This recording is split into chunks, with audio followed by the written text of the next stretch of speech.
બે મંદિરની અંદર રહેલ 4 દાનપેટીઓ તોડીને રોકડ રકમની ચોરી કરનાર ઈસમોને ગણતરીના સમયમાં પકડી પાડી મુદ્દામાલ રિકવર કરી 2 ગુના ડિટેક્ટ કરતી ઉમરા પોલીસ સ્ટેશનમાં દાખલ થયેલ મંદિર ચોરની ઘટનામાં સંડોવાયેલ ઈસમોને ટ્રેસ કરી શોધી લાવી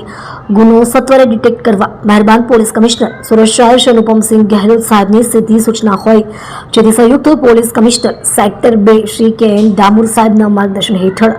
નાયબ police commissioner zone 4 doctor Nidhi Thakur સાહેબ તથા મદદનીશ પોલીસ કમિશનર શ્રી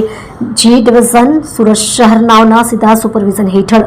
ઉમરા પોલીસ સ્ટેશનના police inspector Shri J A. Rathwa તથા second police inspector Shri A M. Mori નાઓએ અંગત રસ લઈ આપેલ સૂચના અનુસાર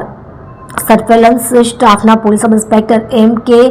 દહિવેલકર નાઓ સહિત સર્વેલન્સ સ્ટાફના પોલીસ માણસોની ટીમ દ્વારા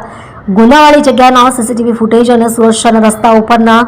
અને સોસાયટીઓ દુકાનોના 150 વધારે સીસીટીવી ફૂટેજ ચેક કરી આરોપીઓ અને આરોપીને આવવા જવાનો રૂટ આઈડેન્ટિફાઈ કરેલ અને આઈડેન્ટિફાઈ થયેલ આરોપી બાબતે ટેકનિકલ સોર્સિસ અને ખાનગી રાહે તપાસ કરાવતા આરોપીઓ મહારાષ્ટ્ર ગયેલ હોવાનું જાણી સર્વેલન્સ સ્ટાફના એએસઆઈ મિલનભાઈ શીશાભાઈ તથા પોલીસ કોન્સ્ટેબલ મહેન્દ્રભાઈ માલજીભાઈ તથા પોલીસ કોન્સ્ટેબલ અશોકભાઈ જોધાભાઈ નાઓને